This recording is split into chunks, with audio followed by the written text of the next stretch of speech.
The gray t-shirt rose slowly, inch by inch, revealing skin marked with ink as black as midnight. Two serpents intertwined, flames dancing between their coiled bodies.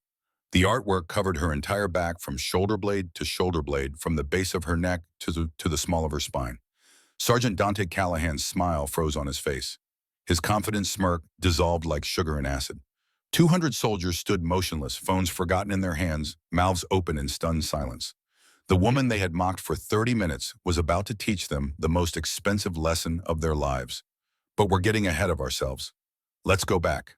30 minutes earlier, Fort Davidson sprawled across 12,000 acres of Texas scrubland like a monument to American military might. Friday evening, the heat still radiating from the concrete even as the sun bled orange across the western horizon. Inside the main canteen, 200 soldiers unwound after a long week of training, exercises, their voices creating a wall of noise that echoed off the industrial ceiling. The massive space smelled of industrial cleaning solution, fried food, and the particular mixture of sweat and determination that clings to military personnel like a second skin. Fluorescent lights hummed overhead, casting everything in that distinctive institutional glow that made everyone look slightly jaundiced. At corner tables, groups clustered around trays of food that would never win culinary awards, but filled bellies efficiently. Young privates fresh from basic training sat with the nervous energy of those still learning their place. Seasoned sergeants occupied their traditional territories with the casual authority of men and women who had earned their stripes through years of service. Near the emergency exit, in a booth that offered clear sight lines to both entrances, Sergeant Major Garrett Hawthorne lowered his newspaper just enough to observe the room with the practiced eye of a man who had survived combat by paying attention to details others missed. At 68 years old, Hawthorne looked like he had been carved from the same Texas granite that formed the foundation beneath the base. Weathered face, steel gray hair cropped military short, shoulders still square despite decades of carrying the weight of command. He wore his uniform with the unconscious precision of someone for whom military bearing was not performance, but identity. He was here as a consultant. Officially retired for 7 years, but the Army had a habit of calling back men like Hawthorne when situations required the kind of wisdom that only came from decades of watching how soldiers moved, how they thought, how they revealed their true character when they believed no one important was watching. His assignment was simple: observe the new generation of leaders at Fort Davidson and provide assessment on their readiness for modern challenges. What he was about to witness would exceed every parameter of that mission. The canteen doors opened. The woman who entered looked utterly devastatingly out of place. She stood maybe 5 feet 2 inches, slender build that seemed almost fragile against the backdrop of battle-hardened soldiers. Long blonde hair pulled back in a loose bun that let curls escape to frame a face with delicate features and startlingly blue eyes. She wore an oversized military jacket that hung on her small frame like borrowed clothes on a child playing dress-up. Beneath it, a fitted gray t-shirt and standard military pants that somehow emphasized rather than concealed how small she was. She looked lost. She looked vulnerable. She looked like prey that had wandered into a den of wolves. Hawthorne's trained eye caught something the others missed. The way she paused in the doorway for exactly 2 seconds. The way her eyes moved across the room in a pattern that was too systematic to be casual. The way her feet, despite her apparently uncertain posture, had shifted into a balanced stance that allowed movement in any direction without telegraphing intent. He had seen that bearing before. In Iraq, in soldiers who knew violence intimately and wore the knowledge like a second skin beneath their uniforms. The woman moved toward the serving counter with small, hesitant steps. She clutched a crumpled paper napkin in hands that trembled slightly. Her shoulders hunched forward in a posture that screamed uncertainty and fear. Every instinct in the room read her as harmless, ordinary, completely overwhelmed. Every instinct was about to be proven catastrophically wrong. Military uniforms are just costumes for kids playing dress-up now, huh? The voice cut through the ambient noise like a blade through silk. Sergeant Dante Callahan stood from his table near the center of the room, his 6'4" frame towering over those around him. At 33, he had the kind of muscled physique that came from years of physical training, combined with the aggressive confidence of someone who had never been seriously challenged. His voice dripped with contempt designed to wound. The effect was immediate. Conversations died, heads turned, 200 pairs of eyes locked onto the small woman by the serving counter. She froze. Dante took a step closer. His boots struck the concrete floor with deliberate force. The sound echoed in the sudden silence like a judge's gavel declaring sentence. I mean, seriously, he continued playing to his audience with the practiced ease of a bully who had perfected his craft. Who authorized this little fashion show? This is a military installation, not some community theater production. Laughter erupted around him, harsh, immediate, cruel. The kind of laughter that feeds on someone else's humiliation and grows fat on their discomfort. Phones materialized in hands like weapons being drawn. Screens glowed as cameras focused. This was content, entertainment, the kind of thing that would play well on social media if they were lucky enough to catch something truly embarrassing. What none of them knew was that they were being recorded as well, that every word, every laugh, every cruel gesture was being documented by systems far more sophisticated than their phones, that the data being collected would be used not for entertainment, but for evaluation, assessment, judgment. The small woman remained perfectly still. Her blue eyes dropped to the floor. Her shoulders hunched further forward. Her hands continued their slight trembling as she clutched that crumpled napkin like a lifeline. But Hawthorne noticed what the others did not. The trembling was in her hands only, not her core, not her legs. Her breathing remained steady and controlled despite the visible shaking. Her feet had not moved from their balanced position. He had seen this before, in enemy combatants who feigned weakness before striking, in undercover operatives who wore vulnerability like camouflage. His right hand moved slowly to the encrypted phone in his jacket pocket, not to call for help, but to record. This was about to get interesting. Lieutenant Veronica Ashford rose from her seat with the fluid grace of someone who had built her entire identity around being the most intimidating woman in any room. At 30 years old, she wore her uniform like armor and her perfectly styled dark hair like a crown. She had fought for every inch of respect in a male-dominated environment and had learned that sometimes the only way to survive was to become harder than those around you, crueler, more ruthless. She stepped forward and circled the small blonde woman like a predator assessing prey. Her heels clicked against the floor in a rhythm designed to increase psychological pressure. "Oh my God," Veronica said, her voice dripping with theatrical concern that fooled no one. "Sweetie, are you lost? The costume party is probably at the community center downtown, not on a federal military installation." More laughter, more phones recording, the pressure building like steam in a sealed container. The woman's response came barely above a whisper, soft, uncertain. The voice of someone who desperately wanted to disappear. I have orders to report here." "Orders?" Dante's laugh was sharp enough to cut glass. "Orders from who? Your mommy, your drama teacher?" He gestured broadly to his audience, playing to the crowd with practiced ease. "Look at this, people. We've got ourselves a lost little princess wearing daddy's clothes. Probably got lost on the way to the mall and ended up here by mistake." The mockery should have been devastating. Any normal person would have fled, tears streaming, dignity in tatters, the kind of humiliation that left psychological scars that lasted years. But the woman simply stood there, absorbing each insult with an unnatural stillness that only the most observant would recognize as tactical patience.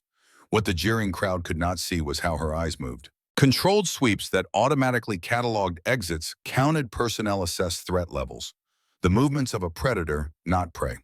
What they could not feel was how her breathing had shifted to combat patterns. 4 counts in, hold 2, 4 counts out. The rhythm designed to keep heart rate optimal for violence. What they could not know was that beneath the trembling hands and hunched shoulders, she was in complete control. Hawthorne caught it all, every micro-expression, every subtle shift in weight, every controlled breath. His military instincts, honed over 45 years of service, were screaming warnings that something was very wrong with this picture. He made a mental note to increase his observation protocols. This woman was far more dangerous than her appearance suggested. Corporal Blake Hendricks decided to join the entertainment. At 30 years old, he was a weapons specialist with arms like tree trunks and a face that looked like it had been carved from granite by someone working with dull tools.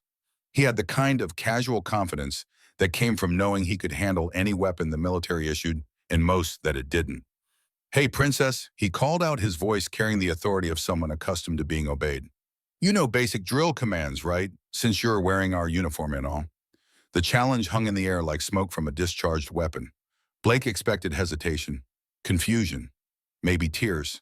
He expected the usual civilian response to military terminology and protocols they could not possibly understand.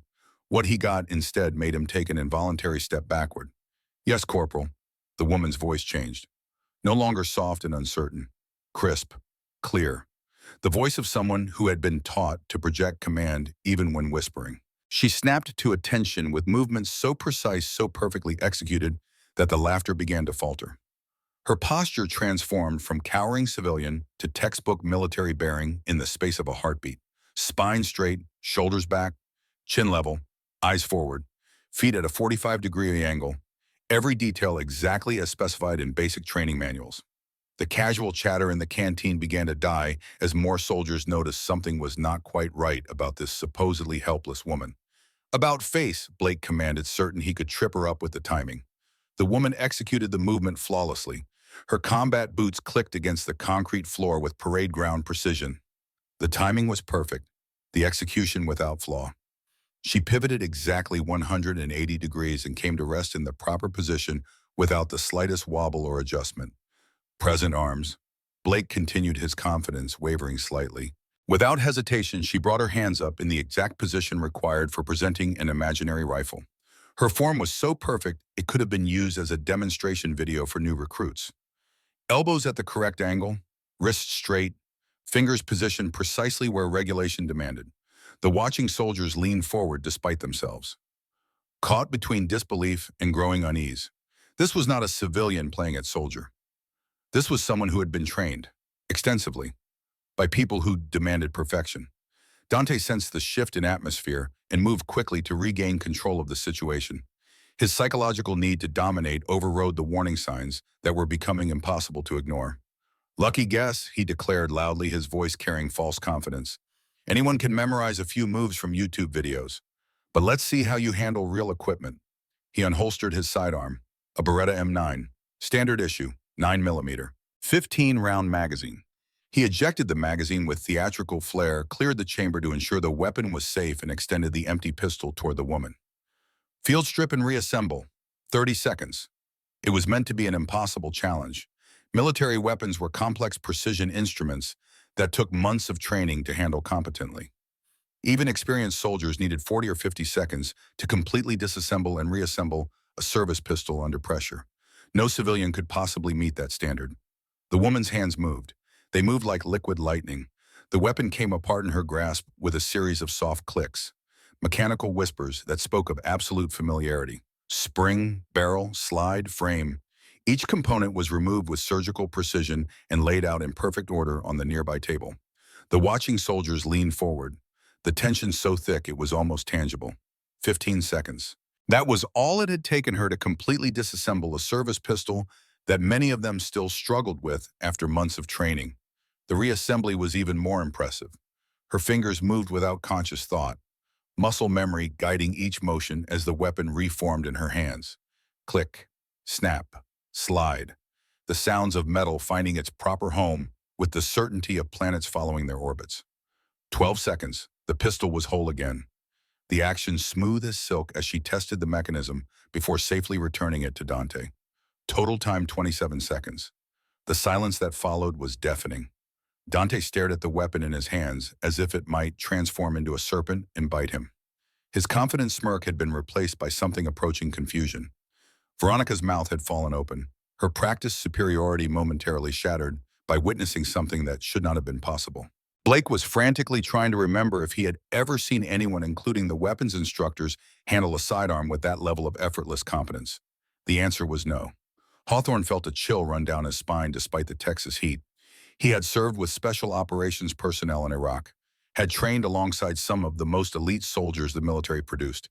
He recognized that level of weapons handling. It belonged to people whose very existence was often classified. He activated his encrypted phone and sent a brief message to contacts who operated in shadows deeper than standard military intelligence. One word confirmed. In the back of the room near the serving line, Private Finn Hawthorne felt something twist uncomfortably in his stomach as he watched the treatment this woman was receiving.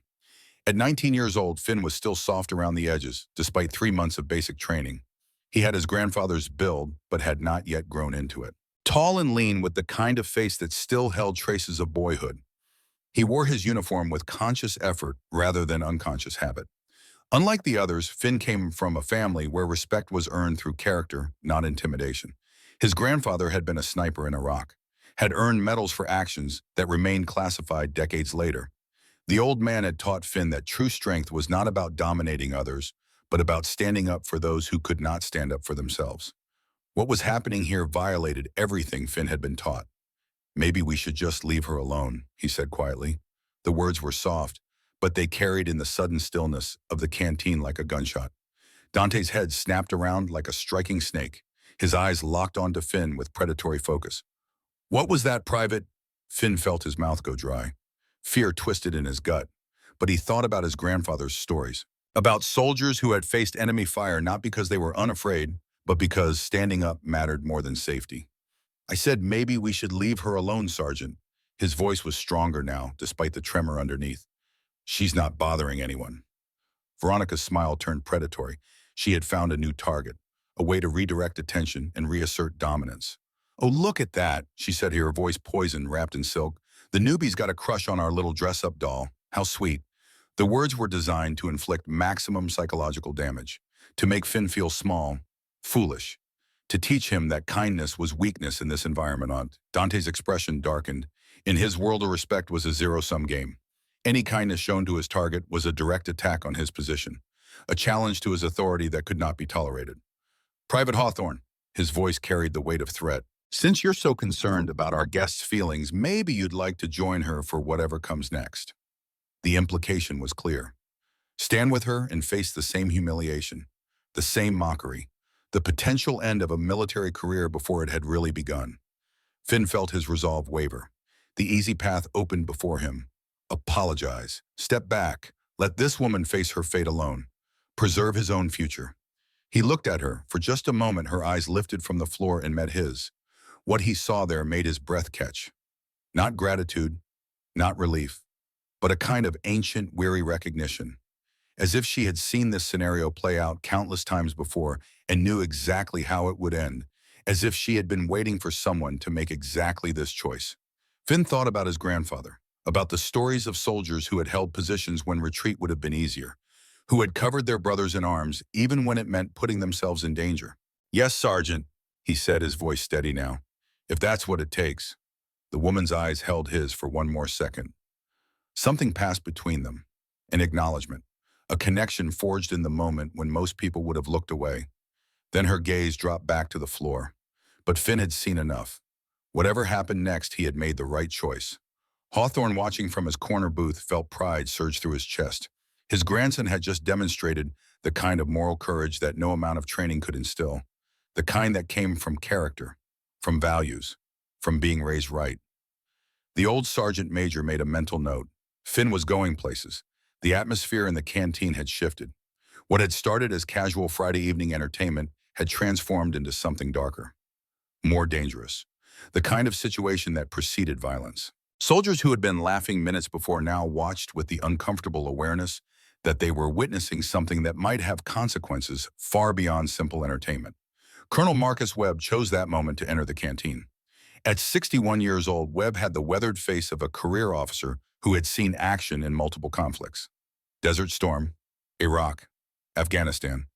He possessed the kind of situational awareness that came from decades of making life or death decisions in combat environments.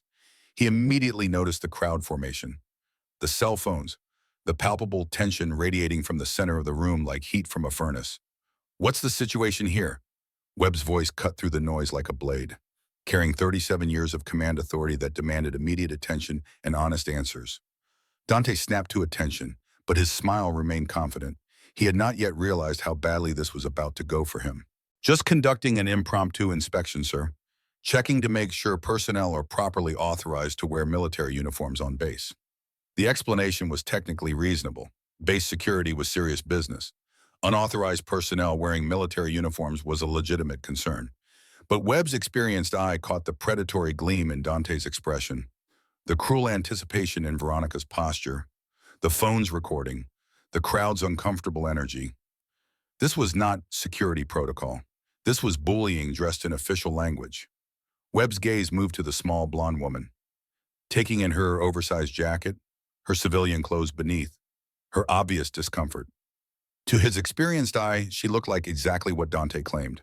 A confused civilian who had somehow ended up in the wrong place at the wrong time, But Webb had not survived 3 wars by taking situations at face value. "Ma'am," he said, his voice not unkind but carrying the weight of official inquiry, "do you have proper authorization to be on this installation?" The woman reached into her jacket pocket with movements so careful they seemed choreographed. She produced a slightly crumpled set of papers and extended them toward Webb. "Yes, sir. Orders to report for temporary duty assignment." Webb accepted the documents. His expression grew increasingly puzzled as he read. The orders appeared legitimate. They bore all the correct signatures and authorization codes. The official seals looked genuine, but something about them seemed off. The assignment details were vague, the reporting structure unclear. The authorization level was classified several grades above Webb's clearance, which should not have been possible for standard temporary duty orders. It was the kind of paperwork that raised more questions than it answered. "These orders are unusual," Webb said slowly, his military mind automatically flagging inconsistencies. "The authorization codes are correct, but the assignment parameters are classified above my clearance level." Dante's confidence flickered for the first time. In his experience, confused civilians did not carry classified military orders with authorization codes that stumped full colonels. Veronica sensed Dante's uncertainty and moved to support her superior officer. She had built her career on reading situations and positioning herself advantageously. "Sir," she interjected, her voice carrying practiced deference. "With respect, those documents could be forgeries. Identity theft is a serious problem these days. Military credentials are valuable on the black market." It was a reasonable concern. Webb nodded slowly. "Ma'am, I'm going to need to verify these orders through proper channels. Until then, I'm afraid I'll have to ask you to remain here under supervision." The woman nodded simply, her compliance so complete it seemed almost rehearsed. But Finn noticed something the others missed: the way her eyes moved as Webb spoke, cataloging the positions of every person in the room, calculating angles and distances with the unconscious precision of someone trained in close-quarters combat. Hawthorne noticed too. He rose from his corner booth with the slow deliberation of age and approached the main group. All eyes turned to the legendary Sergeant Major. "Colonel Webb," Hawthorne said, his voice carrying the gravitas of 45 years in uniform, "I recommend letting this situation play out." Webb turned surprise evident on his face. "Sergeant Major, why?" Hawthorne's eyes were fixed on the small blonde woman, on the subtle signs that separated trained operative from frightened civilian. "Because I've seen that look before, sir. In Iraq, right before the enemy revealed their true capabilities." He gestured to the woman with his weathered hand. "This young lady is not what she appears to be, and I suspect Sergeant Callahan is about to learn that lesson the hard way." Dante felt control slipping through his fingers like sand. His psychological need to dominate, to be the alpha in every situation, was driving him to escalate beyond reason. "I think," he said slowly, his voice taking on a dangerous quality, "it's time for a more thorough inspection. Strip search procedures. Make our guest isn't carrying anything that might be dangerous to base security." The words hit the canteen like a physical blow. Webb's face darkened with anger. "Sergeant, you are way out of line." "Am I, sir?" Dante replied, his tone respectful but carrying an undertone of challenge. "We have an unidentified individual with questionable credentials and demonstrated weapons proficiency on our installation. At what point does prudent security override social politeness?" The logic was sound enough to give Webb pause. Security was paramount. The technical justifications provided cover, but the malicious intent was clear to anyone with eyes. Veronica stepped forward, sensing an opportunity to position herself as the voice of female solidarity while advancing Dante's agenda. "I could conduct the search, sir. Keep it professional. Make sure there are no irregularities." The offer was made with false concern, but the malicious anticipation in her eyes was unmistakable. She had been building toward this moment, the ultimate humiliation that would restore the proper order of things. Finn felt something twist in his stomach as he realized where this was heading. His grandfather's voice echoed in his memory, talking about the difference between following orders and doing what was right. "Sir, this isn't necessary," Finn said, his voice cutting through the tension. "She's cooperated with everything we've asked." Dante turned on him like a wolf on wounded prey. "Private Hawthorne, you seem to have strong opinions about how we should handle security procedures. Maybe you'd like to explain to the colonel why you think protocol should be ignored." It was a direct challenge to Finn's military career. Follow orders and watch injustice unfold, or stand up for what was right and face consequences. Webb felt the situation spiraling beyond his control. His command authority was being undermined by Dante's aggressive interpretation of security protocols. The technical justifications were sound enough to provide cover. But this was wrong. He opened his mouth to put a stop to it. But the woman's voice cut through the tension with unexpected clarity. "It's fine." 3 words, spoken with such calm acceptance that they seemed to echo in the sudden silence. "If Sergeant Callahan believes a search is necessary for base security, I'll comply." The words were spoken with quiet acceptance, but something in her tone suggested this capitulation was not defeat. It was a choice. Dante's face lit up with predatory satisfaction. He interpreted her compliance as final victory, the complete dominance he had been building toward all evening. "Outstanding," he said. "Lieutenant Ashford, conduct the search. Make it thorough." But Hawthorne felt a chill run down his spine as he watched the woman's reaction. Her body language remained submissive, almost defeated. But her eyes. There was something in her eyes that suggested Dante had just made the most catastrophic error in judgment of his entire military career.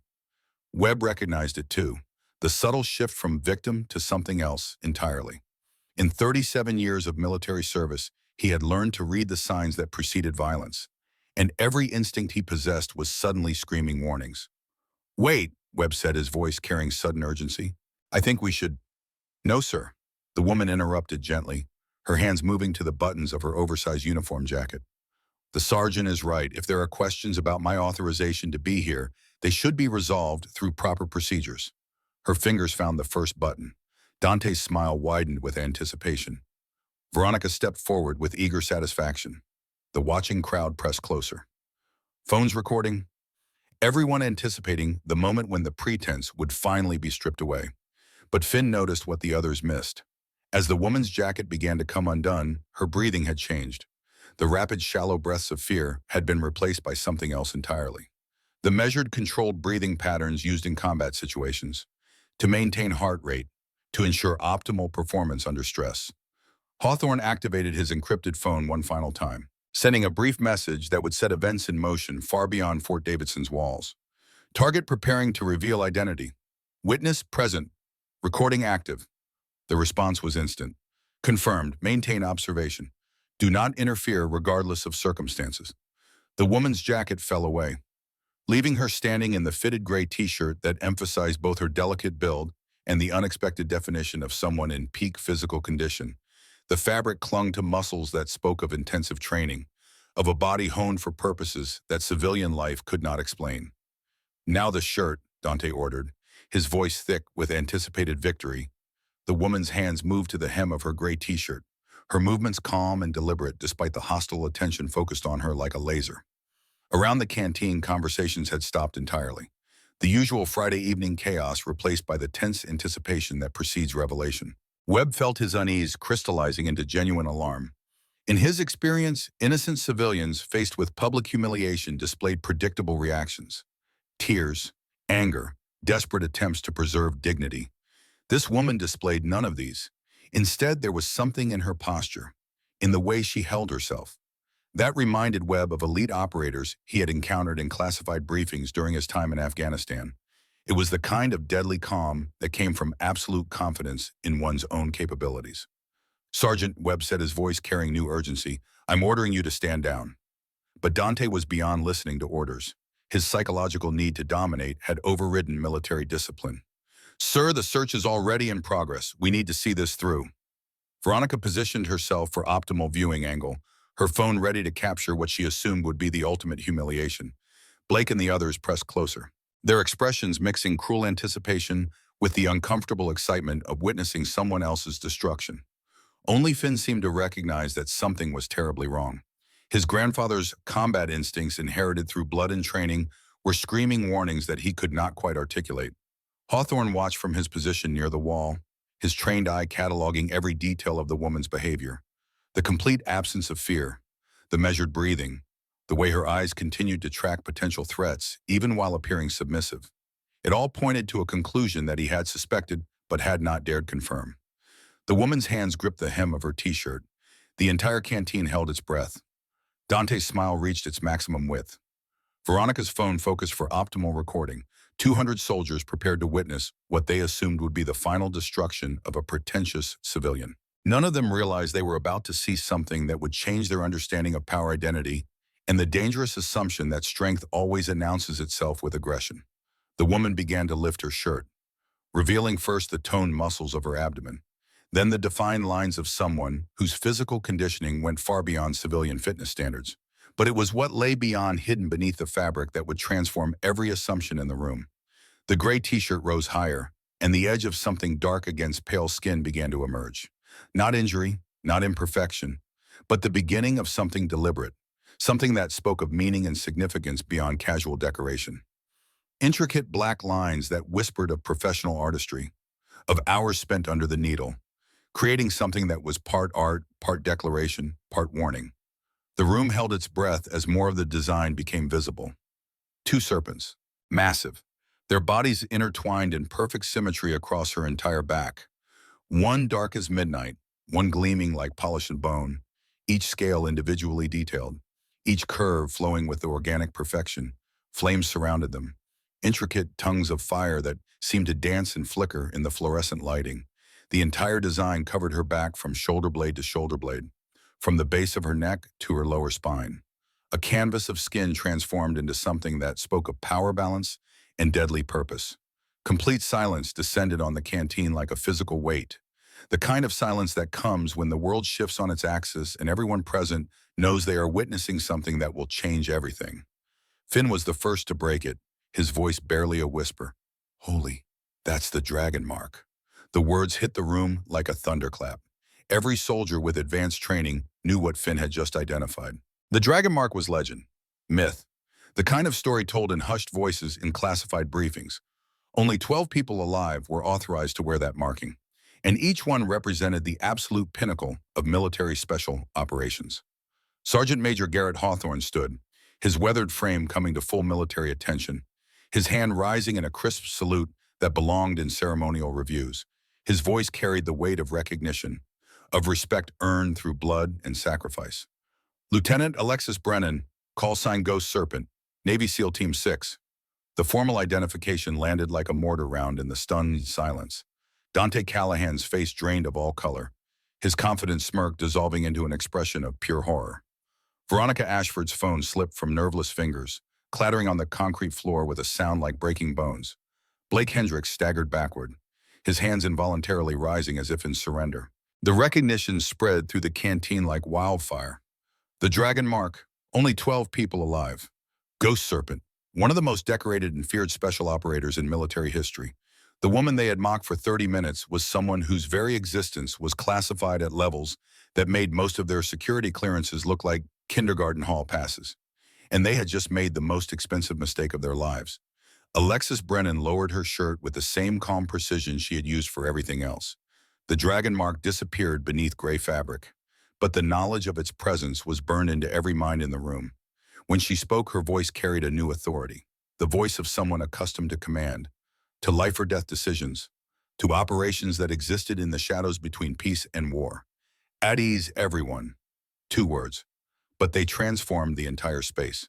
200 soldiers stood frozen, phones forgotten.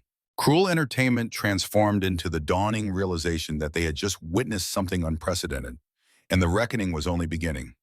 The silence stretched, thick as concrete, heavy as guilt.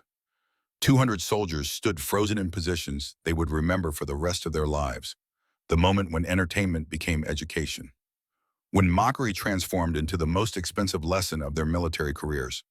Alexis Brennan let the silence work for her. She had learned long ago that the space between words carried as much weight as the words themselves, that sometimes the most powerful statement was simply standing still and letting others process what they had just witnessed. She stood 5 feet 2 inches, blonde hair still loose around her face. Blue eyes that had seemed so vulnerable 30 minutes ago now carried the weight of someone who had looked into darkness and emerged with knowledge that most people could not imagine. The dragon mark was hidden again beneath her gray t-shirt, but its presence filled the room like radiation, invisible but unmistakably there, changing the fundamental nature of everything it touched. Colonel Marcus Webb remained at attention, his salute still crisp despite the shock radiating through his system. 37 years of service had taught him to recognize when protocol demanded respect, regardless of personal surprise. Sergeant Major Garrett Hawthorne stood with the quiet satisfaction of someone whose suspicions had been confirmed. His weathered face showed no surprise, only the grim acknowledgement that his instincts had once again proven accurate. Dante Callahan looked like a man watching his entire world collapse in real time. His 6'4" frame seemed to shrink, his aggressive confidence evaporating like water on hot concrete. The psychological foundations he had built his identity upon crumbling with each passing second. Veronica Ashford had gone pale, her perfectly styled appearance suddenly seeming like costume jewelry next to the real thing. Her phone lay forgotten on the floor. The recording it contained now evidence of a federal crime rather than social media entertainment. Blake Hendricks was trying to remember if he had ever seen a Navy SEAL in person before, trying to reconcile the small woman in front of him with the legendary operators whose exploits existed only in classified files and whispered stories. And Finn Hawthorne, young, idealistic, standing straighter now. His decision to speak up vindicated in ways he could not yet fully comprehend.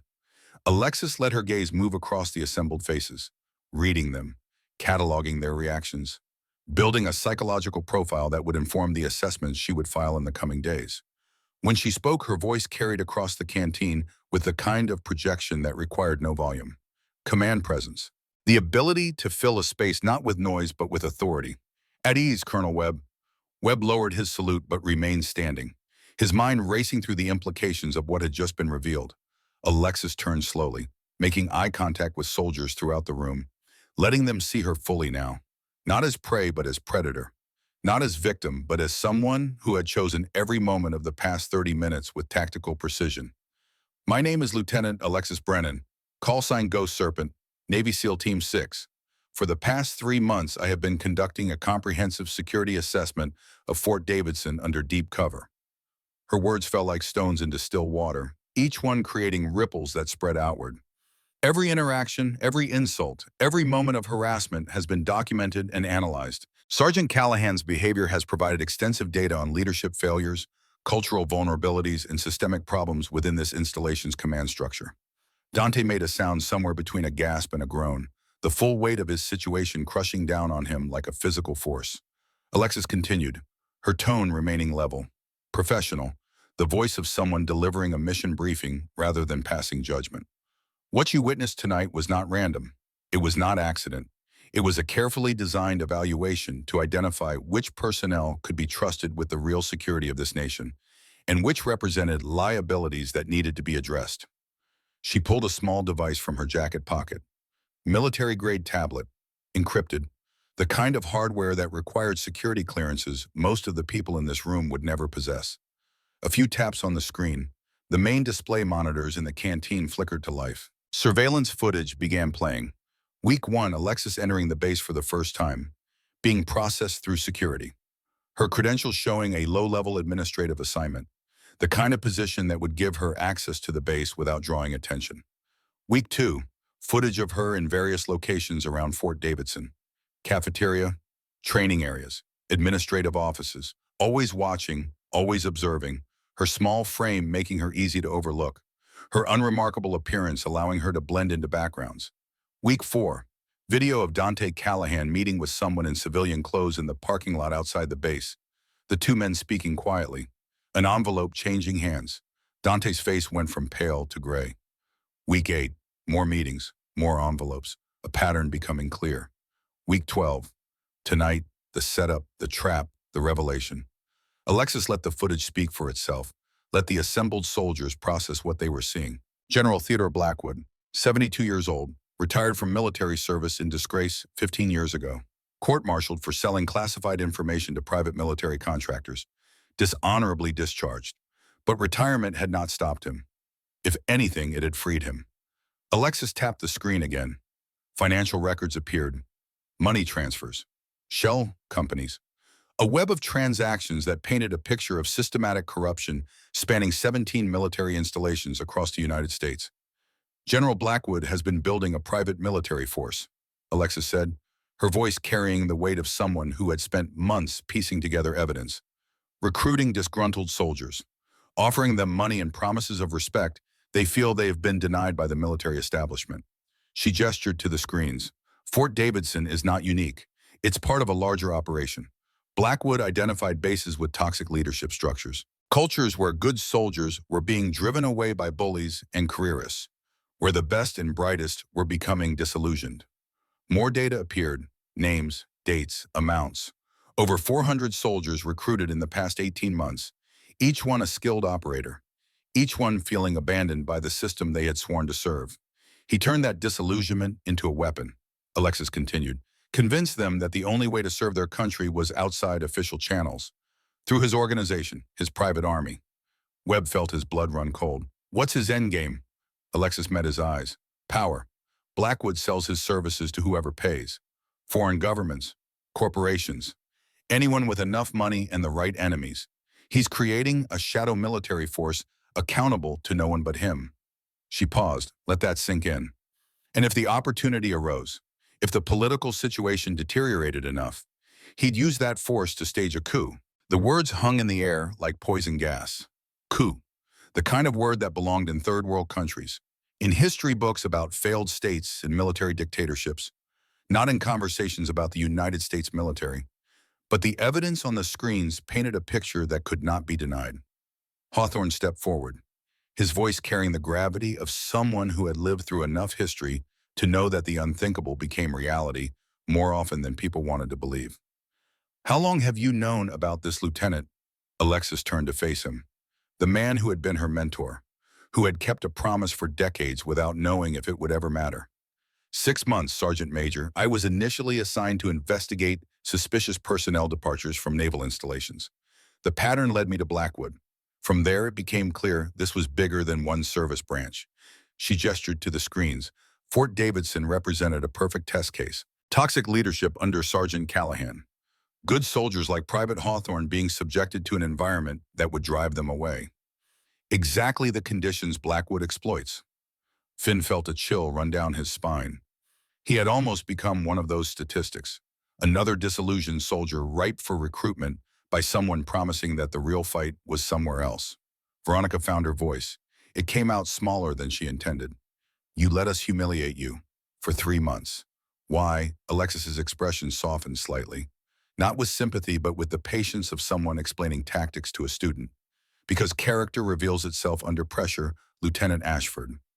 Anyone can act with honor when being watched, when they know there are consequences.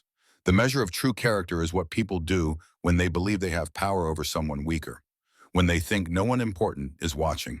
The words landed like punches. I needed to know who would stand up, who would speak out, who had the moral courage to do the right thing even when it cost them something. Her gaze moved to Finn. Private Hawthorne demonstrated that courage. He's exactly the kind of soldier this military needs. The kind Blackwood can never corrupt because his values aren't for sale. Finn felt heat rise to his face, pride mixed with embarrassment. His grandfather caught his eye and nodded, approval radiating from the old sergeant major like warmth from a fire. Dante remained silent, his world continuing to collapse around him. The money he had taken, the promises Blackwood had made, the toxic culture he had built, all of it now revealed as part of a conspiracy that threatened national security. He had sold his soul, and for what? To be a pawn in someone else's game. Alexis tapped her tablet again. New footage appeared, this time showing meetings between various personnel across multiple bases. The scope of Blackwood's operation laid bare in visual form that could not be denied or explained away. 3 weeks ago, General Blackwood approached Sergeant Callahan, Alexis said, her voice remaining level despite the gravity of what she was revealing. Offered him $200,000 to create a hostile work environment, to drive good soldiers away, to create the kind of disillusionment that makes recruitment easier. Dante flinched as if struck. He took the money, Alexis continued, not because he's a bad person at his core, but because he needed it. His mother is dying, stage 4 cancer, medical bills that insurance won't cover, experimental treatments that cost more than a sergeant's salary can afford. The revelation shifted something in the room. Dante was still guilty, still culpable, but the picture became more complex, less black and white. Blackwood is expert at finding pressure points, Alexis said. Medical bills, student loans, family problems. He offers solutions, money, respect, a sense of purpose. And by the time people realize what they've agreed to, they're already compromised. She looked directly at Dante. You made a choice, a bad one. But you're not the real enemy here. You're a victim Blackwood exploited. Dante's eyes glistened. He blinked rapidly, refusing to let tears fall in front of 200 soldiers. But the weight of guilt and relief and shame created a pressure that was almost unbearable. Veronica stepped forward, her voice shaking slightly. He approached me too, offered me 150,000, said it would prove I was serious about advancement, that women had to play harder than men to succeed. She looked at Alexis. I took it, not all of it, but I took the first payment. I thought, I thought it was just about being tough, about showing I could be as ruthless as any man. Alexis nodded, understanding without excusing. He tells people what they want to hear, validates their grievances, makes corruption seem like empowerment. Blake raised his hand hesitantly, like a student in class rather than a combat veteran. Ma'am, why tell us this now? Why reveal yourself? Alexis's smile was cold, because Blackwood just made a critical mistake. She tapped the tablet. A new image appeared. Finn Hawthorne, bound to a chair, in what looked like an old training facility. Timestamp showing the photo had been taken 15 minutes ago. Gasps rippled through the canteen. Hawthorne's expression didn't change, but his jaw tightened, his hands clenched into fists. His grandson, his blood, in danger. The message below the photo was brief. Hawthorne, old training range, 1 hour, come alone or the boy dies. Webb reached for his radio. I'll send tactical teams immediately. No, Alexis's voice cut through the canteen like a blade. You won't. Webb turned, confusion and anger warring on his face. Lieutenant, that's my base, my responsibility. And this is my operation, Colonel. Alexis's voice carried absolute authority now, the kind that came not from rank but from expertise in operational command. I've been planning for this contingency for 6 weeks. She pulled up a tactical display on her tablet. Heat signatures, GPS coordinates, a map of the old training range 3 miles north of the main base. I've had tracking devices on Private Hawthorne since week 10 of my assessment. Blackwood taking him was not a surprise. It was the expected response once I revealed my identity. She zoomed in on the map. About 8 contractors, all former military, Blackwood's personal security team. They're positioned here, here, and here. Standard defensive perimeter, professional but predictable. Hawthorne stepped closer, looking at the tactical display with the eye of someone who had planned similar operations. You knew they'd take Finn. I planned for it, Alexis corrected. There's a difference. Blackwood's pattern is consistent. When threatened, he takes hostages to establish leverage, preferably someone connected to his opposition. She met Hawthorne's gaze. Your grandson was the obvious choice. Young, vulnerable, related to someone I respect. Maximum emotional impact with minimum effort. Finn's voice came from the crowd, small, uncertain. You used me as bait. Alexis turned to face him. I gave you a choice, Private. Every day for the past 2 weeks, I could have pulled you from this operation, sent you somewhere safe. But that would have meant leaving other soldiers exposed, letting Blackwood continue his recruitment unchallenged. She walked toward him, her small frame somehow commanding more presence than people twice her size. You chose to stay, chose to stand up, chose to do what was right even when it was hard. That wasn't manipulation. That was you demonstrating exactly the kind of character that makes someone worth protecting. Finn swallowed hard, processing the revelation that the past 3 months had been orchestrated at levels he couldn't have imagined. The tracking device ensured I always knew where you were, Alexis continued. Your vital signs are being monitored in real time. Heart rate 95 beats per minute, elevated but not panicking, breathing steady. You're scared but in control. She showed him the display, his biometric data scrolling across the screen in real time.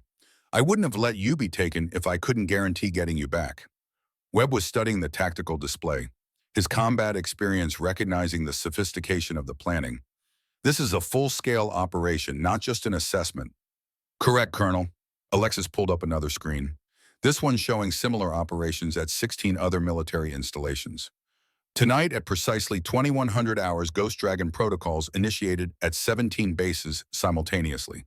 The scope was staggering. Each installation had a deep cover operator. Each one spent months gathering intelligence on Blackwood's network. Each one identified and documented corruption. And tonight all of us revealed ourselves at the same moment. She gestured to the screens showing footage from other bases. Other operators revealing their identities. Other toxic leaders realizing they had been caught. Blackwood's entire recruitment network is being dismantled as we speak. 400 compromised soldiers are being offered choices: return to honorable service with counseling and rehabilitation, or face court-martial. Webb shook his head in amazement. The coordination required for something like this. 18 months of planning, Alexis said. 47 operators across 3 service branches. Intelligence support from agencies that officially don't exist. All to stop one man from building a private army that could threaten the constitutional order of the United States. She let that sink in. Fort Davidson was never just about toxic culture, Colonel. It was about preventing a coup. Webb frowned, something clicking in his mind. But Lieutenant, with 17 bases compromised, why Fort Davidson specifically? There were installations with worse toxic culture, bases with more strategic value. Why here? Alexis's expression shifted. A cold smile crossed her face, the kind that suggested she had been waiting for someone to ask exactly that question. Because I chose Fort Davidson, Colonel. The room went silent. She pulled up more data on her tablet. Analysis charts, recruitment patterns, geographic heat maps. 6 months ago, when I identified Blackwood's operation, I analyzed his targeting methodology. He needed bases with specific characteristics, toxic leadership to create disillusionment, geographic isolation to make recruitment easier, good soldiers being driven away who would be receptive to his pitch. Her fingers moved across the screen. Fort Davidson had all of those elements, but more importantly, it had something else. A command structure weak enough that I could control variables. A timeline that aligned with his expansion plans. And most critically, it was a base where I could bait the trap without risking genuine catastrophic damage. Dante's face had gone pale. You chose us, made us a target. I made Fort Davidson irresistible, Alexis corrected. I requested assignment here specifically, made sure my cover would attract the right kind of attention, ensured that Sergeant Callahan's existing tendencies would escalate in predictable ways. She met his eyes without flinching. When Blackwood approached you 3 weeks ago, Dante, that wasn't random. I had been feeding intelligence into his network for months, making sure Fort Davidson appeared on his radar as a prime recruitment ground, making sure he would commit resources here. Veronica found her voice. The entire 3 months, all planned.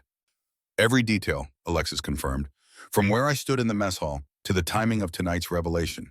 I needed Blackwood to believe he was exploiting opportunity, when in reality he was walking into a trap I'd spent 6 months constructing. She gestured to the screen showing the 17 simultaneous operations. Fort Davidson was the keystone, the base where I had the most control, where I could guarantee the operation would succeed. Because if Blackwood's people were watching me here, they weren't watching the other 16 operators preparing their own revelations. Webb's tactical mind was racing. You used us as bait, the entire base, 2,000 personnel. I used the situation Blackwood created, Alexis said. He was going to target military installations regardless.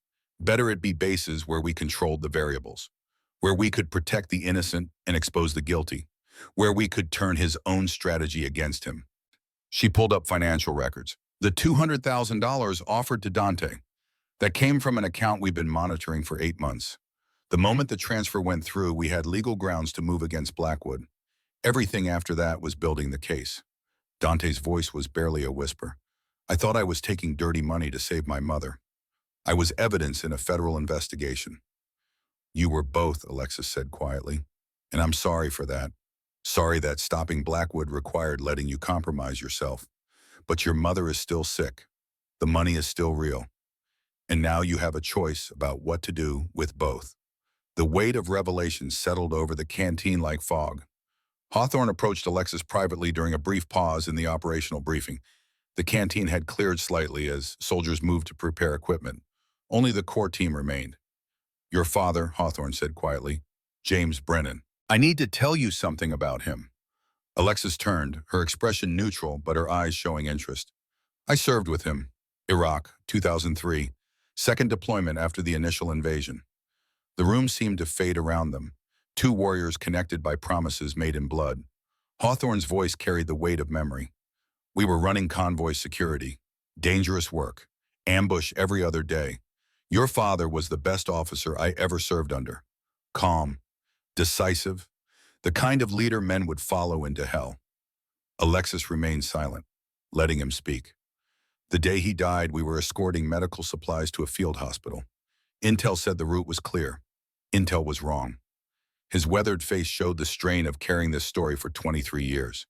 They hit us from both sides. Arpies bound, small arms, coordinated attack, professional. We had 3 wounded who couldn't move fast enough to evacuate. Alexis's jaw tightened. Your father could have pulled back, could have saved himself, but he looked at those wounded soldiers, looked at me, and he said something I've never forgotten. Hawthorne's voice dropped to almost a whisper. He said, I've got a 5-year-old daughter back home, Garrett. Alexis, if I don't make it, you find her when she's grown. You make sure she knows her father died protecting people who couldn't protect themselves. Promise me. A tear tracked down Alexis's cheek. She didn't wipe it away. I promised. And then I watched him lay down, covering fire that saved all of us. He took rounds meant for 3 wounded men who would have died without him. By the time we could fight through to his position, he was gone, Alexis finished quietly. Yeah, he was gone. They stood in silence for a moment. You kept your promise, Alexis said. You found me, trained me, made sure I understood what he died for. I kept it for 23 years, Hawthorne confirmed. Watched for you. Waited until you were old enough to understand. Then I made sure you had every opportunity to become what he knew you could be. Why didn't you tell me before? Because you needed to choose this path yourself, not because of obligation to a dead man, but because you understood in your bones what service means, what protection requires. Alexis placed her hand on his weathered arm. Thank you for keeping faith, for honoring him. Your father was the best of us, Lexi. You've become even better. Then let's make sure his sacrifice meant something. Let's go get your grandson. Hawthorne's voice cut through. Lieutenant, my grandson, what's the plan to extract him? Alexis turned back to the tactical display, her fingers moving across the screen with practiced efficiency. 8 contractors, standard defensive perimeter. Blackwood himself is in the central building. He's 72, but former special operations. Still dangerous despite his age. She highlighted positions on the map. They expect you to come alone, Sergeant Major. Emotional, reckless, easy to capture or kill. What they're not expecting is a coordinated assault from someone who's been planning this for weeks. Dante stepped forward, his voice hoarse. Let me help, please. I owe you that much. Owe Finn that much. Alexis studied him, reading his expression, measuring sincerity against desperation. You took Blackwood's money. Why should I trust you now? Because you're right, Dante said.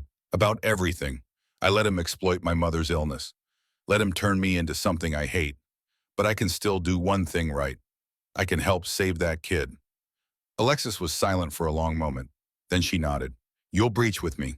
Follow my lead exactly. One deviation and I leave you behind. Clear. Clear, ma'am. Veronica raised her hand. Communications. I can handle communications. I know the systems, know the protocols. Alexis considered. You took his money too. I know, and I'll face whatever consequences come from that. But right now you need someone who can coordinate multiple teams across different frequencies. That's my specialty. Another nod. Communications it is. Blake, you're on equipment. The weapons specialist straightened. Yes, ma'am. Alexis pulled up a detailed operations plan on her tablet, something she had clearly been refining for weeks. Positions, timing, contingencies, the kind of planning that separated successful operations from disasters. Sergeant Major Hawthorne, you'll provide overwatch from this position. She indicated a ridgeline 800 meters from the training facility. You were a master sniper in Iraq. I need those skills now. Hawthorne nodded. Consider it done. Colonel Webb, you'll coordinate with base security and ensure no one interferes with our operation. Blackwood may have other assets on base we haven't identified. I need you to lock down the perimeter. Webb came to attention. Understood, Lieutenant. You have my full support. Alexis's expression shifted slightly, something that might have been appreciation, or might have been the acknowledgement that Webb, despite being caught off guard, was responding with the professionalism expected of his rank. She turned to address the entire canteen. 200 soldiers who had witnessed transformation from entertainment to operation in the space of an hour. What happened here tonight was a test. Most of you failed. You participated in harassment. You recorded humiliation. You stood by while injustice unfolded because it was easier than speaking up. The words cut, designed to wound, to create the kind of discomfort that preceded growth. But failure is not the end, it's information. Data about who you are and who you need to become. Over the next 3 months, Fort Davidson will implement Ghost Dragon protocols, cultural transformation, leadership development, The kind of changes that turn a compromised installation into a model for military excellence. She let her gaze move across the faces. Some of you will embrace that change, will recognize tonight as the moment you started becoming better versions of yourselves. Others will resist, will cling to the old ways. Those people will be identified and removed. Her voice hardened. This military is done tolerating toxic leadership, done accepting cultures where good soldiers are driven away by bullies, done allowing people like Blackwood to exploit our weaknesses. She held up her tablet. The evidence gathered here tonight will be reviewed by personnel whose clearances exceed everyone in this room, including mine, including Colonel Webb's. Decisions will be made, careers will end, new opportunities will open. Finn felt the weight of her gaze as it passed over him. Private Hawthorne, you demonstrated moral courage. That matters. It will be noted in your file. Doors will open because of the choice you made tonight. She looked at Dante. Sergeant Callahan, you made terrible choices, but you're being given a chance at redemption. Don't waste it. To Veronica. Lieutenant Ashford, same applies. Redemption is earned, not given. Her attention moved to Hawthorne. Sergeant Major, your grandson is waiting. Time to move. The old sniper nodded, his weathered face showing the grim determination of someone preparing for violence. Lead the way, Lieutenant. Alexis tapped her tablet one final time, sending encrypted messages to teams positioned around the old training range, assets that had been waiting for this signal. Her twin sister Sarah's face appeared on screen. Identical features. Same blonde hair, same blue eyes, but wearing full tactical gear. Dragon mark visible on her exposed forearm. Ghost serpent to shadow twin. Status report. Sarah's voice came through clear. Perimeter secured. 8 hostiles confirmed. Blackwood in central building with the package. Waiting for your signal. Signal given. Execute in 15 minutes. Coordinate with Hawthorne for sniper support. Copy that. See you on the other side, sis. The connection closed. Alexis looked at her assembled team. Dante, Veronica, Blake, Hawthorne. An unlikely group, composed of people who had failed in various ways, but were being given one chance to do something right. We move in 10 minutes. Gear up. This is a live operation. People will shoot at us. We will shoot back. Follow training, follow orders. And we all come home. She walked toward the armory, her small frame moving with the purposeful stride of someone heading into combat. The 200 soldiers in the canteen watched her go.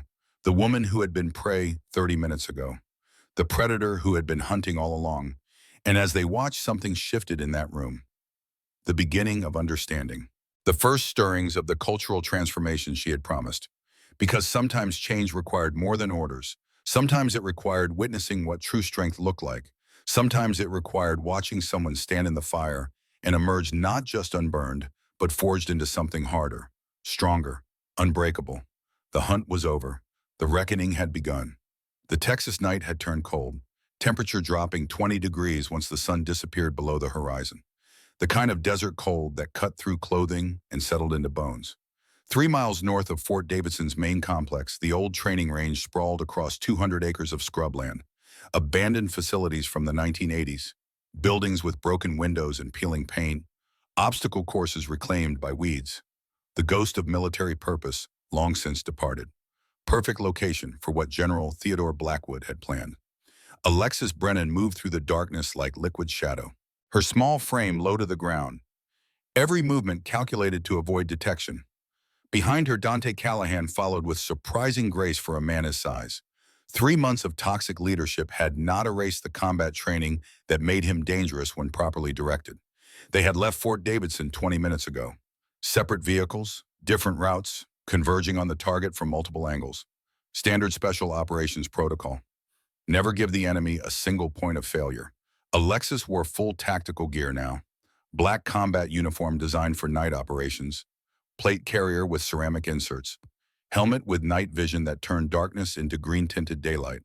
Suppressed sidearm on her thigh, M4 carbine across her chest. She looked like what she was, a weapon in human form.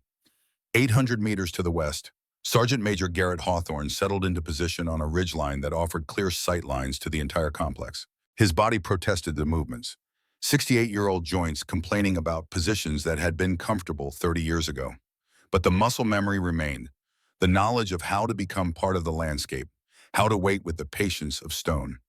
He assembled his rifle with practiced efficiency, not the modern weapons the young soldiers carried. This was his personal rifle, the one he had carried in Iraq, customized, perfectly zeroed, an extension of his will made metal and wood. Through the scope, he could see heat signatures, 8 contractors positioned in defensive perimeter, professional spacing, overlapping fields of fire. These were not amateurs. His earpiece crackled. Alexis's voice, low and controlled. Overwatch, Ghost Serpent, radio check. Overwatch copies. I have eyes on 8 hostiles. Positions marked on your tactical display. Copy. Stand by for execute order. Hawthorne's finger rested alongside the trigger guard. Not on the trigger, not yet. Discipline learned through decades of patience. The best shot was the one you did not take until certainty replaced hope. In the communications vehicle parked 2 miles south, Veronica Ashford sat surrounded by radio equipment and computer screens, coordinating frequencies, monitoring multiple channels, ensuring that every element of this operation could communicate without interference. She had taken Blackwood's money, had participated in the toxic culture, had failed in ways that would haunt her for years. But right now, in this moment, she could be useful, could help save a 19-year-old kid who had done nothing wrong except stand up for what was right. Redemption was not given. It was earned, one right choice at a time. Blake Hendricks checked weapons and equipment one final time, making sure every magazine was fully loaded, every grenade properly secured, every piece of gear functioning exactly as designed. He had participated in the mockery, had joined the cruel entertainment, had been complicit through action and inaction. But weapons specialists understood something fundamental about human nature. People were defined not by their worst moment, but by what they did after that moment passed. Inside the central building of the old training facility, Finn Hawthorne sat bound to a chair, hands secured behind his back with zip ties, feet tied to the chair legs. He was scared. That was honest. Anyone who claimed not to be scared when tied to a chair surrounded by armed contractors was either lying or dangerously delusional. But he was not panicking. His grandfather had taught him that fear was information, data about danger that could be processed and used. Panic was fear without control, fear that drowned rational thought and led to stupid decisions. So Finn processed his fear, noted his heart rate, elevated but steady, observed his captors. 8 men, former military based on how they moved, assessed his environment. Old training building, concrete walls, single entrance, limited escape routes, and waited, because Lieutenant Brennan had said she had been planning for this, had tracking devices monitoring his location and vital signs, had known this might happen and prepared contingencies. He chose to trust that. General Theodore Blackwood entered the room. 72 years old, but carrying himself with the rigid posture of someone who refused to let age define him. Gray hair, cut military short, face weathered by decades of sun and stress, eyes that held the cold calculation of someone who viewed people as assets to be exploited or obstacles to be removed. He wore civilian clothes, tactical pants, and a black shirt. No uniform. He had lost that privilege 15 years ago when the court-martial stripped him of rank and honor. But he still carried himself like a general, still believed he deserved the respect that rank commanded. "Private Hawthorne," Blackwood said, his voice carrying a Texas drawl, "you're about to serve your country in ways you never imagined." Finn said nothing. His grandfather had taught him that silence was often the strongest response. Let the enemy talk. Let them reveal information. Every word was data. "Your grandfather is a legend," Blackwood continued. "Iraq war hero, master sniper, the kind of soldier this nation used to produce before it went soft." He circled Finn like a professor lecturing to a student. "Garrett Hawthorne represents everything that made America strong. Discipline, skill, the willingness to do what needed to be done without whining about feelings or fairness." Finn kept his expression neutral, refusing to give Blackwood the reaction he was fishing for. "But the military abandoned men like your grandfather," Blackwood said. "Pushed them out, replaced them with bureaucrats and politicians in uniform, people more concerned with diversity quotas than combat effectiveness." This was the recruitment pitch, the narrative Blackwood used to convince soldiers that leaving official service was patriotic rather than treasonous.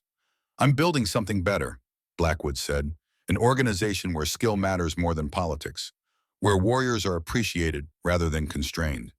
He stopped directly in front of Finn. "Your grandfather will come for you, because that's what men like him do. And when he does, I'll offer him a choice. Join me or Watch you die. Finn met his eyes. He'll kill you. Blackwood smiled. He'll try. But I have 8 professional contractors. He's 68 years old. Math is not in his favor. You're forgetting Lieutenant Brennan. The smile faltered. The Navy SEAL, yes. Impressive revelation, quite theatrical. But she's one woman, small, young, not enough to overcome superior numbers and defensive positioning. You're underestimating her. No, son, I'm using her. She revealed herself tonight because I forced her hand, made her choose between maintaining cover and saving you. Predictable. Emotional.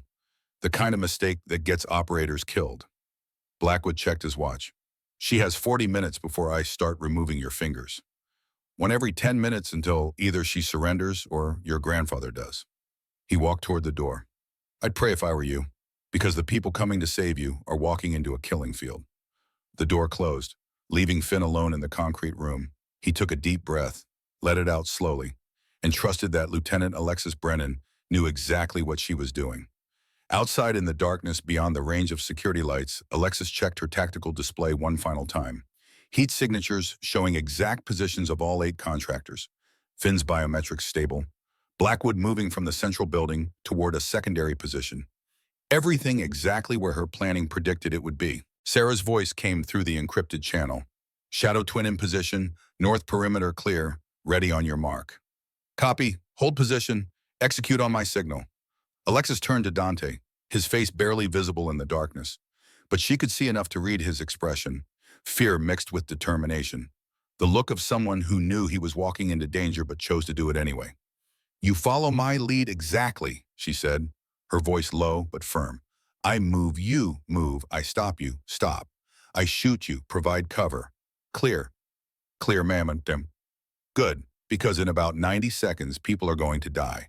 I need to know you won't hesitate when the moment comes. Dante's jaw tightened. I won't hesitate. Your mother's cancer, the medical bills. That's real, that's hard. Blackwood exploited that. But taking his money didn't make you evil. It made you human. What matters now is what you do next. She checked her rifle one final time. Redemption is not about erasing the past. It's about building a different future. One choice at a time. This is your choice, Dante. Make it count. He nodded, words unnecessary. Alexis activated her throat microphone. All elements, Ghost Serpent, execute in 60 seconds. Hawthorne, you have first shot. Target Alpha, North Tower, on my mark. 800 meters away, Hawthorne adjusted his scope. Found his target. A contractor positioned in the old water tower. Perfect overwatch position. Also the first person who needed to die. Hawthorne's breathing slowed, heart rate dropping, the old familiar calm settling over him like a blanket. This was what he had been born to do, what 45 years of service had trained him for. Protect the innocent, eliminate the threat, do it with precision that left no room for error. His finger moved from guard to trigger. Gentle pressure, taking up the slack. Overwatch ready. Copy. 3, 2, 1. Execute. The rifle spoke once, a sound like a cough, suppressed but not silent. The .308 round crossed 800 meters in just over 1 second. Found its target exactly where Hawthorne had aimed. Through the scope, he watched the contractor in the tower slump forward, dead before his brain could process what had happened. Target Alpha down. Copy. Moving. Alexis was already in motion, covering ground with fluid efficiency. Dante followed, trying to match her pace, trying to move as quietly as someone half his size. They reached the outer fence. Chain link, 8 feet tall, topped with barbed wire. Alexis produced wire cutters from her tactical vest, cut through the fence in 6 places, creating an opening large enough to slip through. Through, not over. Never expose yourself on a ridgeline when you could move through cover. They were inside the perimeter. 2 contractors patrolled the eastern approach, moving in predictable patterns, talking quietly, confident in their defensive positioning. Alexis raised her rifle. Smooth, controlled. Years of training compressed into movements that required no thought. 2 shots, suppressed, barely louder than someone clapping. Both contractors dropped. Targets Bravo and Charlie down. Dante stared at the bodies, men who had been alive 3 seconds ago, now reduced to obstacles to be stepped over. Keep moving, Alexis whispered. Hesitation gets you killed. They advanced toward the central building, Another contractor appeared, rounding a corner, seeing Alexis, bringing his weapon up. Too slow. She put 2 rounds center mass before he could fire. The contractor fell backward, his rifle clattering on concrete. Alarms began to sound. Silent approach was over. Speed and violence of action now. Shadow Twin, execute assault, north entrance. Copy, moving. Sarah Brennan came through the north entrance like a hurricane. Identical twin sister. Same training, same skills. 2 contractors turned toward the new threat. Mistake. Sarah dropped them both. Precise shots that eliminated threats without wasted ammunition. North clear, 4 hostiles remaining. Alexis reached the central building's entrance. Metal door, locked. She placed a small charge. Breaching explosive. Step back. Breaching. The charge detonated, loud enough to wake the dead. The door blew inward. Smoke and dust filled the entrance. Alexis went through, rifle up, scanning for targets. Dante right behind her, trying to cover angles, trying to be useful without getting in the way. The interior was dark, emergency lighting creating pools of shadow. Perfect environment for someone who owned night vision. 2 contractors inside, disoriented by the explosion, trying to acquire targets. Alexis put them down. Clean shots. Professional execution. 6 down, 2 remaining plus Blackwood. She moved deeper into the building, toward the room where Finn was being held. Each step measured, each corner cleared. The kind of room clearing that required hundreds of hours of training to execute under stress. The door to Finn's room stood open. Inside, Blackwood held a pistol to Finn's head. "That's far enough, Lieutenant." Alexis stopped. Rifle pointed at Blackwood's center mass. But the angle was wrong. He was using Finn as a shield. Any shot risked hitting the hostage. "You're good," Blackwood said, his voice steady despite the situation. "Better than I expected. But you're also predictable, emotional. You came for the boy because you couldn't help yourself. Let him go. Not a chance. You people took everything from me. My rank, my pension, my honor, for doing what needed to be done. You sold classified information. Got American soldiers killed. I provided services to people who appreciated expertise. The military called it treason. I call it freelancing." Alexis's finger rested on the trigger. Calculating angles. Calculating risk. 1 shot. But Blackwood's head was partially concealed behind Finn's. Margin for error too small. "You built a private army," she said, keeping him talking, buying time for a better angle. "Recruited over 400 soldiers. Planned to use them for a coup." "I built a solution," Blackwood corrected. "This country is rotting from within. Someone needed to be ready to restore order when the inevitable collapse came. That's not patriotism. That's megalomania." Blackwood smiled. "History is written by victors. In 50 years, I would have been remembered as the man who saved America from itself. Instead, you'll be remembered as a traitor who died in a training facility outside Fort Davidson. Bold words for someone who doesn't have a shot." Finn's voice, quiet but clear. "She doesn't need one." Blackwood's attention flickered, just for a second, toward Finn. Mistake. Finn threw his weight sideways, the chair tipping, creating separation between his head and Blackwood's. Alexis fired. 1 shot. The suppressed M4 coughed. The round crossed 12 feet, entered Blackwood's right eye, exited the back of his skull carrying brain matter and bone fragments. The general collapsed, dead before he hit the floor. Finn crashed to the ground, still tied to the chair. But alive. Alexis was moving before Blackwood's body stopped twitching, cutting Finn's restraints with a knife from her vest, checking him for injuries. "You good, Private?" Finn's hands were shaking, adrenaline crash, but he managed to nod. "Yes, ma'am, thanks to you." "Thank yourself. Smart move with the chair." Sarah appeared in the doorway. "Building secure. 8 contractors KIA. Blackwood terminated. No friendly casualties." Alexis helped Finn to his feet. "Get him outside. Medical evaluation." Sarah nodded, taking Finn's arm, leading him toward the exit. Alexis stood over Blackwood's body, looking at the man who had threatened the constitutional order of the United States, who had exploited good soldiers' vulnerabilities, who had built corruption into a system. Now he was just meat cooling on a concrete floor. She activated her radio. "All elements, Ghost Serpent, target neutralized, compound secured, RTB, return to base, mission complete." Outside, Hawthorne was already breaking down his rifle. moving with the efficiency of someone who had done this 1,000 times. He met Alexis as she exited the building. "Your father would be proud," the old sergeant major said. Alexis met his eyes. "He taught me to stand up for what's right. You taught me how to fight for it." Both lessons mattered. The boy did good, too. He's got potential, like his grandfather. Hawthorne smiled. High praise from Ghost Serpent. They walked toward the extraction vehicles. Dante and Veronica were already there, looking shell-shocked but functioning. Blake was securing equipment. The team that should not have worked, but did, because sometimes redemption meant giving people a chance to be better than their worst moments. 7 hours later, dawn broke over Fort Davidson. The base was in lockdown. FBI agents swarming, evidence being collected, personnel being interviewed. In Colonel Webb's office, Alexis sat across the desk from the base commander, both of them running on coffee and adrenaline. 17 bases, Webb said, reading the after-action report on his classified tablet.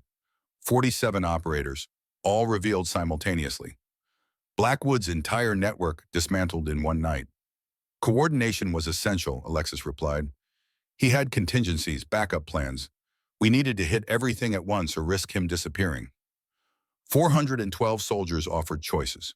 Most are accepting counseling and rehabilitation rather than court-martial. People make mistakes when they're desperate. The military failed them first by creating environments where Blackwood's pitch sounded reasonable. Webb nodded. The Ghost Dragon protocols.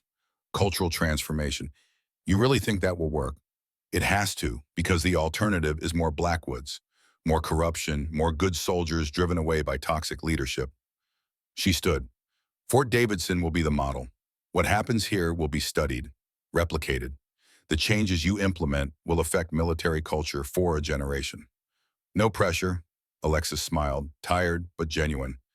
You're an Iraq War veteran, Colonel. You've handled pressure before. Webb extended his hand. It's been an honor, Lieutenant. They shook. The honor was mine, sir. She walked toward the door, paused. One more thing. Private Finn Hawthorne. I'm recommending him for officer candidate school, accelerated track. Noted. I'll process the paperwork today. Alexis left the office, walking through a base that looked the same as 3 months ago but would be fundamentally different 3 months from now. Change took time, but it started with single moments, single choices, single acts of courage that cascaded into movements. 6 weeks into Alaska training, Alexis received the call she had been dreading for years. Garrett Hawthorne. Medical emergency. Fort Sam Houston. Critical. She handed command to her second and was on a transport within the hour. 6 hours of flying, every minute feeling like an eternity. The hospital at Fort Sam Houston smelled like every military hospital. Antiseptic, institutional, the particular scent of suffering managed with military efficiency. Garrett was in ICU, hooked to machines that beeped and hissed, keeping a body alive that was ready to stop fighting. Heart attack, massive. The kind that came from 68 years of pushing too hard, carrying too much, never quite letting the stress go even when the wars ended. Alexis sat beside his bed. The legendary sergeant major looked small against the white sheets, weathered face peaceful despite the tubes and wires. His eyes open, focused on her with effort. "Sir," she said quietly. "Lieutenant," his voice was barely a whisper. "How's the boy doing?"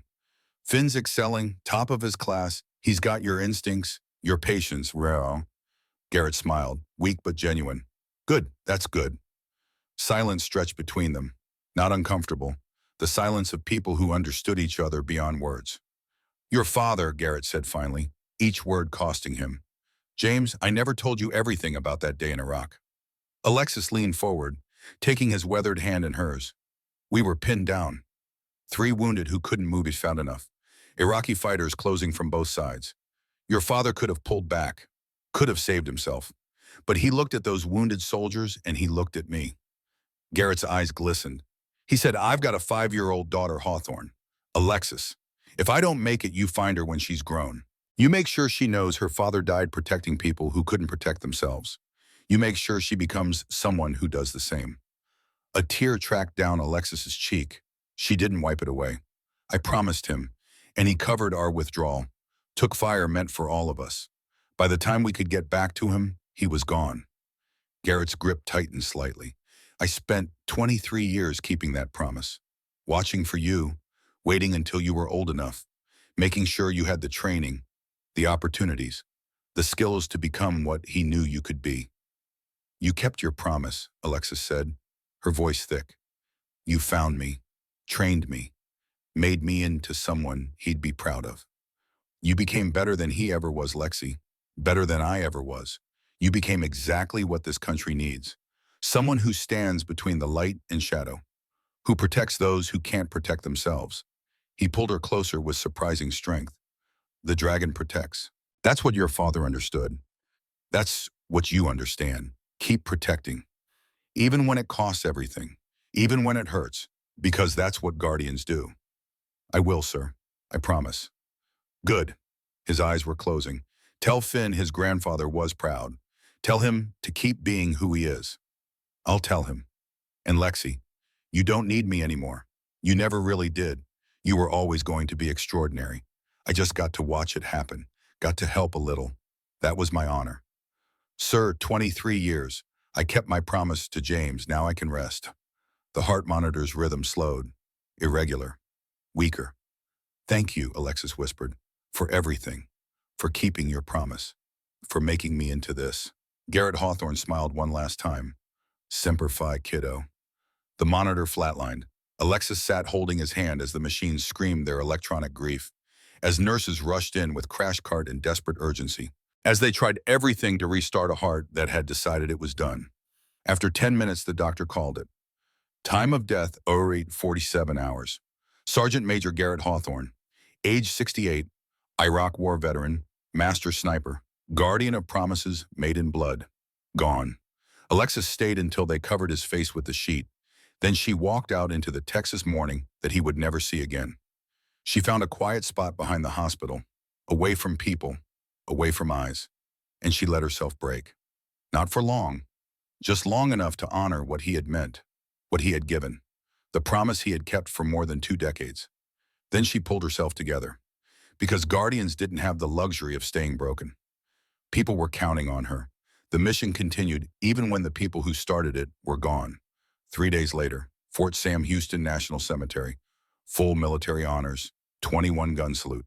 Taps played by a bugler whose notes carried across the perfectly manicured grass where thousands of soldiers slept. The casket draped an American flag. Crisp. Perfect. The way Garrett would have demanded.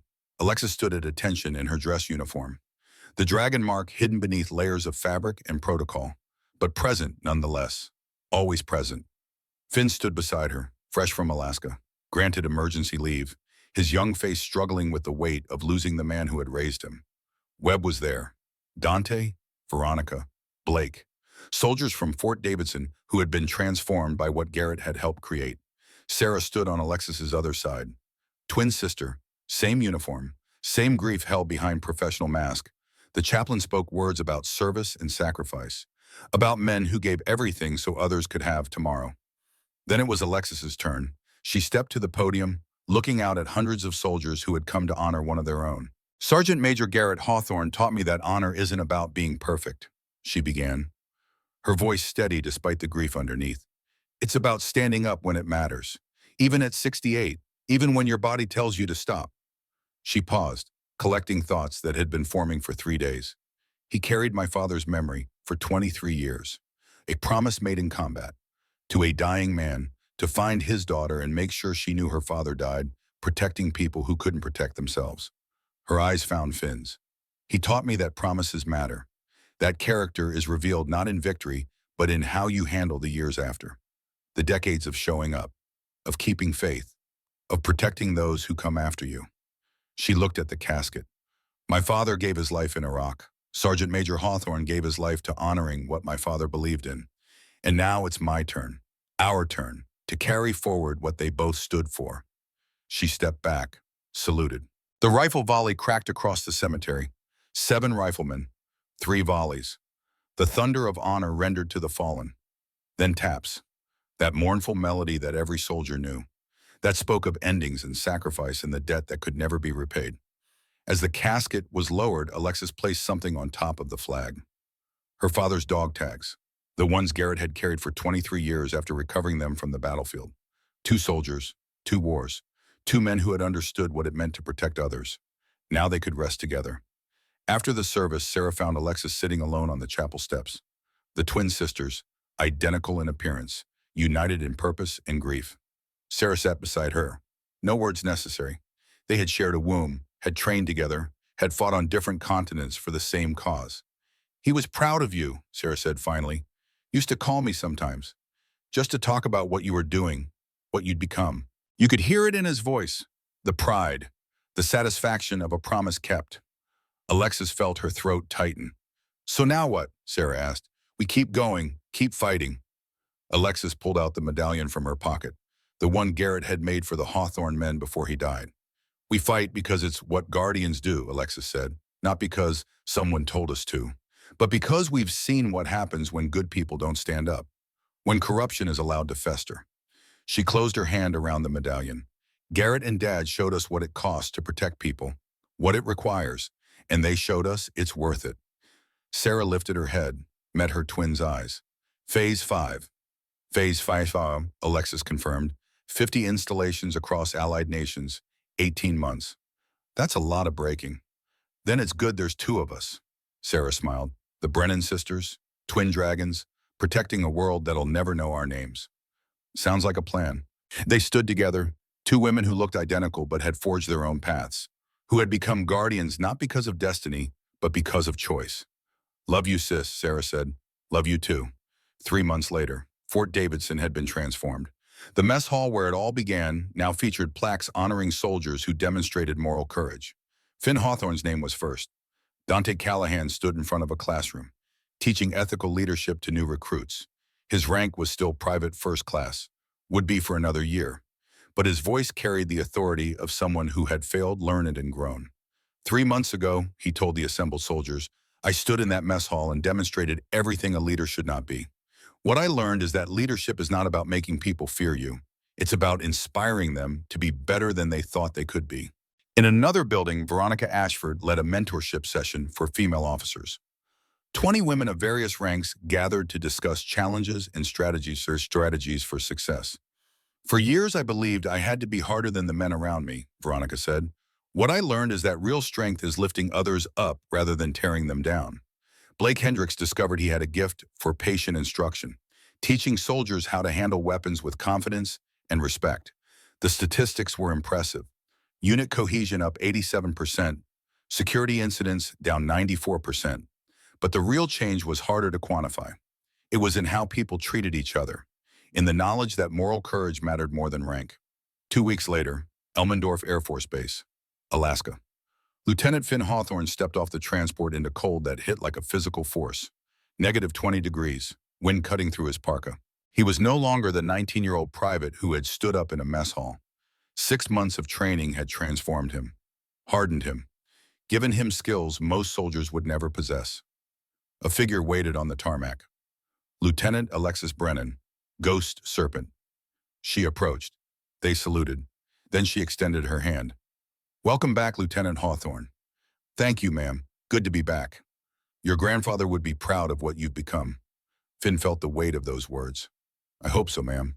"I know so. He told me before he died, said you had what it takes, said you'd make a fine officer." He was right. She gestured toward the training facility. "Phase 4 is complete. You and 11 others made it through. 12% success rate." "What's next?" Alexis's expression shifted, something that might have been a smile. "Next, you help me recruit the next generation. We've identified 63 new candidates. They arrive in 2 weeks. You'll help train them." "Me, ma'am, I just finished training myself." "Which makes you perfect. You remember what it was like. You can relate to them in ways I can't." She started walking. Finn fell in step beside her. "Plus, I need someone I can trust. Someone who's demonstrated moral courage." They walked in silence for a moment. "The world's getting more complicated, Finn. Blackwood was the one man, but the intelligence we gathered showed something bigger. Dozens of similar operations. We need to expand. That requires people like you." Finn thought about his grandfather, about the promise Garrett had kept for 23 years, about the legacy of protection that stretched back to Captain James Brennan, dying in Iraq. "I'm in, ma'am, whatever you need." "Good, because in 3 months you're deploying to Germany, working with my sister Sarah, your first real assignment outside training environment. Indent." The weight of that settled on Finn's shoulders. The responsibility. The trust being placed in him. I won't let you down. I know you won't. Your grandfather trained you too well for that. They entered the facility. Inside, a package sat on the table. From your grandfather. He asked me to give this to you when you completed Phase 4. Finn opened it carefully. Inside was Garrett's personal rifle, the one he had carried in Iraq, the one he had used during Finn's rescue. A note was attached in Garrett's familiar handwriting. Finn, if you're reading this, I'm gone and you've made it through training. I'm proud of you, boy. This rifle has protected a lot of good people over the years. Your turn now. Remember, the best shot is the one you don't have to take. But when you do take it, make it count. The dragon protects. Now it's your turn to be part of that protection. Grandpa. Finn felt his eyes sting. He blinked it back. He gave me something similar, Alexis said quietly. The dog tags. The promise. The responsibility of carrying forward what he started. She placed her hand on Finn's shoulder. We carry them with us, not as weight, but as wings. They lift us up, remind us why we do this. Finn nodded, unable to speak around the tightness in his throat. Get some rest, Alexis said. Tomorrow we start planning Germany. You've got 2 months to prepare. She walked toward the door, paused, and Finn welcomed to the Dragon Balance. You've earned your place among us. 6 months later, Pentagon, secure briefing room, classification level above top secret. Alexis stood before a screen showing global operations. 50 installations marked across allied nations, defense officials, generals, people whose names never appeared in public but whose decisions shaped the world. Phase 4 complete, Alexis reported. 63 candidates, 8 graduated. All 8 currently deployed in European and Pacific theaters. The officials nodded. Phase 5 timeline, 18 months for full implementation. We've identified corruption patterns at 37 already. One of the generals spoke up. Lieutenant Brennan, your father. Captain James Brennan, he was one of mine. Iraq, 2003. I was his battalion commander. He died saving 3 of my soldiers. The general stood. Sergeant Major Hawthorne kept a promise to your father. Watched over you, made you into this. Now you're doing the same for the next generation. That's legacy, Lieutenant. That's what service means. He saluted her. A general, saluting a lieutenant. The room went quiet. Your father would be proud. Hawthorne would be proud. What you've built here, that's what we're supposed to be about. Alexis returned the salute. Thank you, sir. Phase 5 is approved. Full resources. Whatever you need. Yes, sir. The briefing concluded. Officials filed out, leaving Alexis alone with the global map and the weight of what came next. Her phone buzzed. Message from Sarah. Europe is ready. Time to clean house. Another message from Finn. Deployment confirmed. Landing in Munich next week. Ready to make Grandpa proud. Alexis smiled. The Dragon Balance had started as 12 operators. A legend. A mark earned through sacrifice. Now it was growing, expanding, becoming something that could actually change the fundamental culture of military service. She looked at the map one more time. 50 installations, thousands of soldiers, tens of thousands of lives that could be protected or corrupted depending on the choices made in the next 18 months. The work was never finished. The hunt never ended. But neither did the protection. Alaska Training Facility. Night. Snow falling. Alexis stands alone on the observation deck, looking out at the vast wilderness. Behind her, inside the facility, operators train. The next generation learning what it means to protect. She pulls out 2 items from her pocket. Her father's dog tags, worn, carried through decades by Garrett Hawthorne, now hers to carry forward. And Garrett's compass, the one he'd carried in Iraq, the one that had guided him home, the one he'd used to keep his promise. She holds them both. I've got it from here, she whispers to the night, to the ghosts of 2 soldiers who had shown her what service meant. The dragon protects. I'll make sure it continues. The wind carries her words away into the Alaskan darkness. But somewhere in whatever place soldiers go when their watch ends, 2 men smiled. Their promises kept. Their legacy alive. The protection continuing.